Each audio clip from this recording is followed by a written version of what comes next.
Então, me chamo Cristiane, eu sou enfermeira, estou atuando na equipe de nefrologia aqui do Hospital do Coração desde agosto, e hoje o treinamento, na verdade, é para relembrar um pouco mais sobre a anatomia e fisiologia dos rins, certo? O objetivo do treinamento é compreender melhor a anatomia renal, entender a fisiopatologia da insuficiência renal, identificar as principais causas da insuficiência renal, classificar ela e também conhecer os tratamentos. Então, qual é a importância que o rim tem no corpo humano? Né? Os rins são órgãos vitais para a manutenção da homeostase do organismo.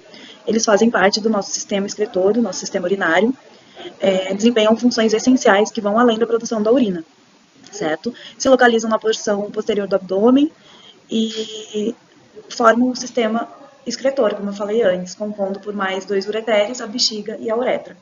Ele tem esse formato parecido com um grão de feijão, porém ele é maior que um grão de feijão, ele mede em torno de 10 a 12 centímetros, certo? Outras funções reguladoras renais. Então, como eu falei, o rim, ele, além de só filtrar o sangue, ele tem muitas outras funções importantes no nosso corpo.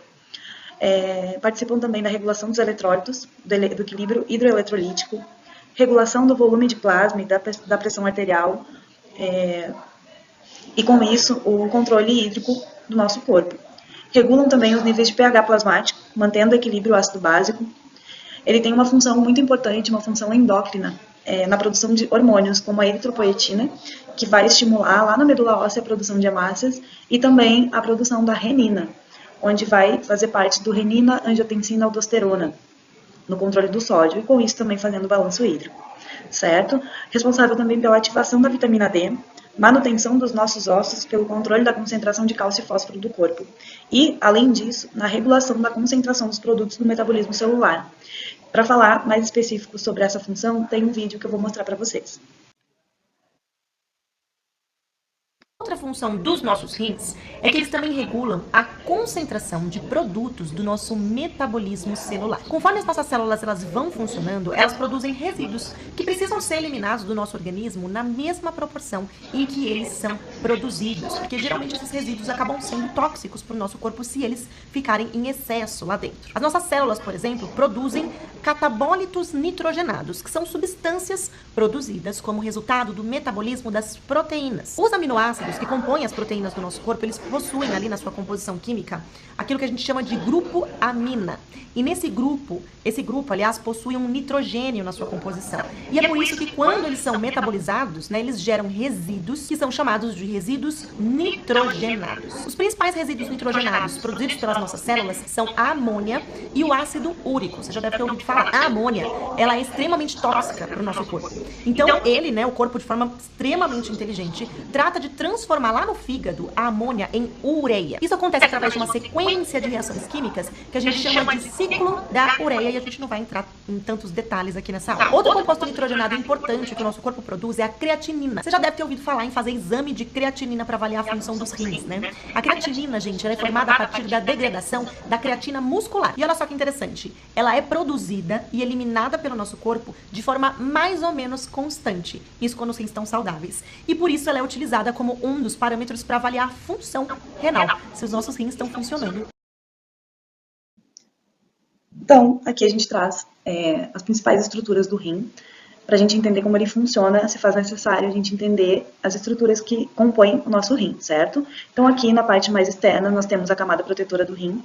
Logo em seguida, o córtex, que é a região mais espessa, onde estão localizados os nossos néfrons, que eu vou falar em seguida. A medula renal é a parte interna, composta por essas pirâmides renais, né, essas estruturas em formato de pirâmide, e é ali que vai ocorrer a parte da drenagem da urina, certo? Então, ainda são formados pelos ureteres, e cada rim possui uma artéria e uma veia renal. A artéria renal deriva-se da aorta abdominal e a veia da veia cava. Então, no próximo slide também tem outro vídeo que mostra para vocês um pouco melhor essa parte venosa, né, venosa e arterial dos rins, e também as estruturas em uma peça anatômica, então ficando mais fácil de visualizar. Nessa aula aqui, o professor está mostrando uma secção frontal do nosso rim e ele vai mostrar uma estrutura aí que se chama artéria renal. A artéria renal é por onde o sangue entra no rim para ser filtrado. E a partir da artéria renal a gente tem a formação de ramificações, né? Ela vai se ramificando cada vez mais e mais conforme esses vasos vão entrando no rim. Essas ramificações vão contornando aí as pirâmides renais, que são essas estruturas que ele está mostrando, até chegarem aqui no córtex renal, onde a gente tem a formação do nosso glomérulo. Ali o sangue é filtrado e aqueles líquidos excedentes que a gente vai querer eliminar do corpo vão cair nos túbulos renais, nos túbulos coletores que estão aí nas pirâmides renais e vai ser encaminhado para a pelve renal e aí para o ureter para ser eliminado. Enquanto isso, o sangue filtrado vai sair aí pela veia renal para voltar a circular pelo corpo. Certo, então nesse vídeo a gente conseguiu ver bem a vascularização renal, como está mostrando aqui nessa imagem no slide para vocês. O que eu falei antes, que eu ia falar mais especificadamente sobre o néfron então é uma unidade funcional do rim, certo? A grosso modo de falar, ele é uma fábrica dentro do nosso rim e trabalha para limpar o sangue e formar a urina. Ali tem a imagem do rim, como ele estava no corte na peça anatômica, e eles aumentaram uma das estruturas ali da pirâmide renal e colocaram um néfron dentro. Então, como a gente pode ver, o néfron, essa estrutura, ela é microscópica, nós não conseguimos vê-la a olho nu, porque cada rim possui aproximadamente de 1 a 1 milhão de néfrons dentro da estrutura do órgão, certo? Então, ele ainda se divide em duas partes principais, o corpúsculo renal, que é composto pela cápsula glomerular e o glomérulo, que seria aquela estrutura ali parecendo um novelinho de lã, e o túbulo renal, que é formado pelo restante das estruturas, então, que compõe o túbulo proximal, o distal e a alça de Henle. O ducto coletor, então, vai ser a primeira via de excreção da urina, certo? Então, como é que o néfron funciona? Existem 4 grandes e importantes processos que ocorrem dentro do néfron, que é a filtração, no momento em que o sangue passa por aquele filtro e o que é útil para o organismo fica. A reabsorção, o néfron resgata o que o corpo ainda precisa, sais, minerais, e devolve para o sangue. A secreção, quando o néfron vai, de fato, separar aquilo que o corpo não precisa e eliminar, como os resíduos e toxinas, pela excreção, que vai ser o subproduto do sangue, que vai ser a nossa urina, que segue para os ureteres, bexiga e é eliminada pelo corpo, certo? Então, quando não acontecem esses processos lá dentro do nosso rim, o paciente precisa de um auxílio. Então, o auxílio está na máquina de diálise. Esse paciente vai acabar entrando em alguma terapia renal substitutiva para poder estar entregando para o corpo algum desses processos que não está acontecendo. Aqui, como curiosidade, o néfron filtra cerca de 180 litros de líquido por dia e em torno de 1,5 litro vira urina. Claro que isso vai depender da quantidade de líquido que eu estou ingerindo durante aquele dia, tá bom? Aqui é só uma associação mesmo e uma curiosidade. Então, o que de fato ocorre na insuficiência renal? Aqui a gente entende que, além de todas aquelas outras funções que nós vimos lá de regulação, além daquelas funções não estarem acontecendo, ocorre a diminuição da capacidade dos rins de filtrar o sangue, causando acúmulo de toxinas e líquido no nosso organismo e um desequilíbrio dos eletrólitos no nosso sangue. E o que causa esse problema, que pode levar a uma insuficiência renal de fato, né? Nós temos algumas causas aqui, doenças crônicas, como diabetes mellitus ou até mesmo hipertensão arterial, se não forem tratadas a tempo ou da forma correta, podem levar a uma insuficiência renal, doenças glomerulares, diretamente lá na estrutura do nosso rim, infecções do trato urinário que podem ser recorrentes ou não tratadas de forma correta, podem levar a uma infecção mais grave e atingir o rim, e as causas agudas, que geralmente são as mais frequentes aqui no hospital, que a gente consegue visualizar nos nossos pacientes, que são lesões renais agudas, causadas por longos períodos de internação, alguma outra complicação que esse paciente possa apresentar, desidratações, traumas, sepse, certo? Medicamentos, até mesmo o próprio diurético, ele pode ser nefrotóxico. Então, se o paciente está fazendo algum tratamento específico com diurético, muitas vezes pode levar a uma lesão aguda e precisar, de fato, de uma avaliação do nefrologista e um acompanhamento, se não o início de uma terapia. Essas causas ainda podem ser subdivididas em 3 outras situações, que podem ser pré-renais, renais e pós-renais.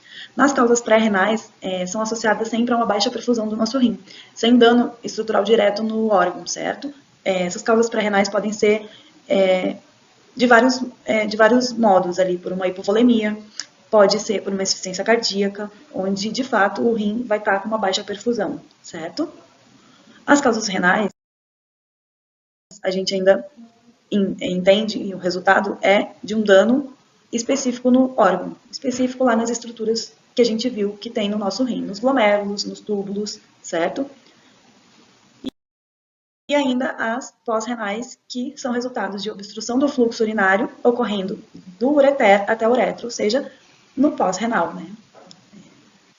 Que não dentro do rim, certo? E podem ser por vários motivos também. Várias situações podem levar a essa causa. Um câncer de próstata, uma estenose uretral. E como é que a gente faz a classificação da insuficiência renal? Classificamos ela de duas formas. A insuficiência renal aguda, mais conhecida como injúria renal aguda, e a insuficiência renal crônica. Na aguda, nós temos uma perda súbita da função renal, que pode ser causada por várias situações que a gente já viu antes e sendo reversível se for tratada rapidamente. Já na insuficiência renal crônica, nós temos uma perda lenta e progressiva e irreversível da função renal. Na doença crônica, ela é classificada em 5 estágios. Como a gente pode ver aqui nessa imagem, tem o estágio 1 e 2 que fica no estágio leve. Ainda não tem nenhum sintoma claro, mas a gente já consegue perceber que a taxa de filtração glomerular já está diminuindo, certo? Um rim saudável deve ter uma taxa de filtração acima de 90. Como vocês podem ver aqui no estágio 1 e 2, ele já está ligeiramente diminuído. No estágio 3A e 3B, já é considerado estágio moderado, onde os sinais e sintomas começam a aparecer, como cansaço, né, uma fadiga, perda de apetite, o inchaço. E aqui na imagem vocês já podem perceber também a taxa de filtração mais diminuída, certo? Então, ali no estágio 3B, nós já temos uma taxa de filtração entre 30 e 45.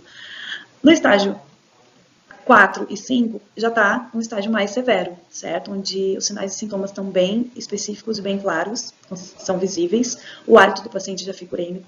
Tem uma perda considerável, uma perda de apetite, diarreia em grande quantidade, pode estar apresentando inchaço pelo corpo, até perda de consciência, certo? Então, no estágio 5, ele necessita de diálise ou transplante. Geralmente, os nossos pacientes que têm alguma lesão aguda são classificados já nesse estágio 5, porque a taxa de filtração deles já está menos que 15, certo? E como se faz o diagnóstico da insuficiência renal? O diagnóstico é feito através de exames laboratoriais que avaliam a função renal desse paciente, né? Principalmente a creatinina e a taxa de filtração glomerular, e os exames de imagem que vêm para apoiar o médico nesse diagnóstico.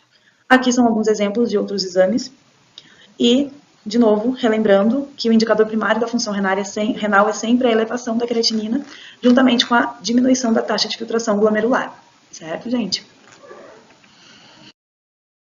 Aqui, então, realmente, para vocês verem a questão dos outros exames de imagem que vão auxiliar nesse diagnóstico e vão estar nos mostrando aquelas causas que eu falei antes, sobre pré-renal, renal e pós-renal. Aqui eu trago alguns números para vocês em relação à população mundial. 10% da nossa população mundial já tem alguma doença renal crônica, que se não for tratada pode vir a ser fatal. Isso foi a Organização Internacional do Rim que nos trouxe. Na Sociedade Brasileira de Nefrologia, eles mostram que a doença renal crônica avançada é crescente no nosso país e atualmente mais de 140 mil pacientes fazem diálise. A mortalidade relacionada à doença renal crônica já tende a aumentar e até 2040 pode ser a 5ª causa de morte no mundo, sendo então a doença renal crônica um problema global de saúde pública. E qual a relação entre insuficiência cardíaca e insuficiência renal? São os dois órgãos que estão intimamente relacionados por meio de mecanismos fisiopatológicos que se influenciam entre eles no funcionamento, certo? Então, existe uma conexão fisiológica entre coração e rim. O coração bombeia sangue para fornecer oxigênio e nutriente para os nossos órgãos, incluindo os rins, perfundindo os nossos rins, e os rins regulam o volume de líquido, pressão e composição do sangue, influenciando então na carga cardíaca. Ou seja, eles têm uma dependência recíproca. O funcionamento eficiente do coração mantém a perfusão renal de forma adequada, e a função renal regula o volume de líquido e eletrólito, evitando então a sobrecarga do nosso coração. Se ocorre alguma disfunção em um desses órgãos, ocorre a síndrome cardiorrenal, que é definida como qualquer desordem cardíaco-renal de forma aguda ou crônica, induzindo a uma disfunção no outro órgão. Então, a síndrome ainda é subdividida em 5 tipos, como vocês podem ver aqui na imagem, certo? Aqui, de novo, reforçando o que a gente falou sobre a insuficiência cardíaca causar algum impacto no rim. Quando tem alguma insuficiência cardíaca, acontece o comprometimento da filtração do sangue. Nesse caso, ocorre um represamento de sangue devido ao bombeamento inadequado, o que dificulta a sua saída nas veias renais, comprometendo o funcionamento dos rins. E outro exemplo, então, quando existe uma insuficiência renal, pode haver algum impacto no coração, por uma sobrecarga de volume, levando a uma insuficiência cardíaca, desequilíbrios eletrolíticos, certo? E a anemia, também é um exemplo, a redução da eritropoetina nos pacientes com insuficiência renal pode agravar a hipoxemia tecidual e aumentar a demanda do coração. Tá? Então, aqui alguns exemplos. E quais são os cuidados de enfermagem na insuficiência renal? O que a gente, enquanto profissional de saúde, profissional de enfermagem, pode fazer nos cuidados desses pacientes? Monitoramento contínuo, né, fazendo controle de sinais vitais, controle da diurese, anotar as alterações de débito urinário, o paciente pode estar oligúrico ou já está anúrico. Peso corporal diário é um indicador muito importante na retenção de líquido desse paciente. Avaliação do balanço hídrico rigoroso, o peso seco, né? Em algum momento esse paciente que tem insuficiência renal foi avaliado pelo nefrologista e chegou num peso seco, que seria o peso ideal para aquele paciente. Então, o controle e o balanço hídrico é muito importante nesse sentido. A restrição de ingestão hídrica, certo? Acompanhamento com o nutricionista, diminuir a ingestão de sódio. O ajuste de diuréticos e outros medicamentos conforme a necessidade do paciente. Esse ajuste vai ser feito sempre pelo médico nefrologista. A administração segura de medicamentos, então é um cuidado de enfermagem muito grande que a gente precisa ter, além de administrar nos horários corretos, certo? Educação do paciente. A importância, mostrar para o paciente a importância da adesão na dieta, nos medicamentos, no autocuidado. Isso vai fazer muita diferença no pós-alta desse paciente. E também evitar a reinternação, né, por excesso de líquido, por edema, por uma dispneia. Então, a educação do paciente é muito importante. A gente precisa aproveitar a cada momento no leito, educando esse paciente, o acompanhante, o familiar. E além de todo o trabalho da nossa equipe multiprofissional, que acaba trabalhando sempre junto para o bem-estar do paciente. E como se faz a prevenção da doença renal? A prevenção consiste em conhecer os fatores de risco e seguir os cuidados específicos para cada situação. Os principais fatores, então, podem estar relacionados a uma hipertensão arterial, ao diabetes, a doenças renais já instaladas ou cardiovasculares, pacientes idosos que já têm alguma doença instalada fazendo uso de medicação nefrotóxica. Então, a gente precisa orientar que esses pacientes não podem fazer uso de medicação sem prescrição médica, certo? O fumo também pode comprometer a função renal a longo prazo, então a gente precisa orientar esse paciente a não fazer uso de cigarro, além de um acompanhamento, né, de exames preventivos juntamente com o médico, certo? E aqui a gente entra, então, na parte de tratamento, só lembrando a parte do tratamento clínico conservador, que consiste em todos os cuidados que a gente falou do slide anterior, fazer o controle de hipertensão e da glicemia, né, no diabetes, ter uma dieta específica, baixa em sódio, potássio, proteína, se for em casos mais avançados, manter o peso seco, fazer um acompanhamento com o nutricionista, uso de medicações para anemia e controle dos eletrólitos, fazer a restrição hídrica, que vai ser individualizada de acordo com a orientação médica para cada paciente, exercícios supervisionados, encorajar o paciente a abandonar tabagismo e etilismo, acompanhamento com o nefrologista e outros profissionais especializados e evitar o uso de medicações que não sejam prescritas pelo seu médico. Tá? Então, geralmente, pacientes que estão do estágio 1 ao 4, que ainda não entraram na terapia dialítica, eles estão em tratamentos conservadores. Tratamento clínico conservador, então ele está fazendo todo esse acompanhamento e consegue retardar, muitas vezes, a entrada para uma terapia renal substitutiva, tá bom? Então, aqui fica o tema da próxima aula, que vai ser os tratamentos, né, de terapias renais substitutivas. A doutora Alessandra vai entrar no tema da hemodiálise intermitente na diálise contínua, diálise peritoneal e transplante renal. E em algum outro momento a gente vai ter o treinamento também de manuseio das máquinas, tá bom? Espero que eu tenha conseguido agregar conhecimento e espero que vocês tenham gostado. Agradeço a atenção. Muito obrigada.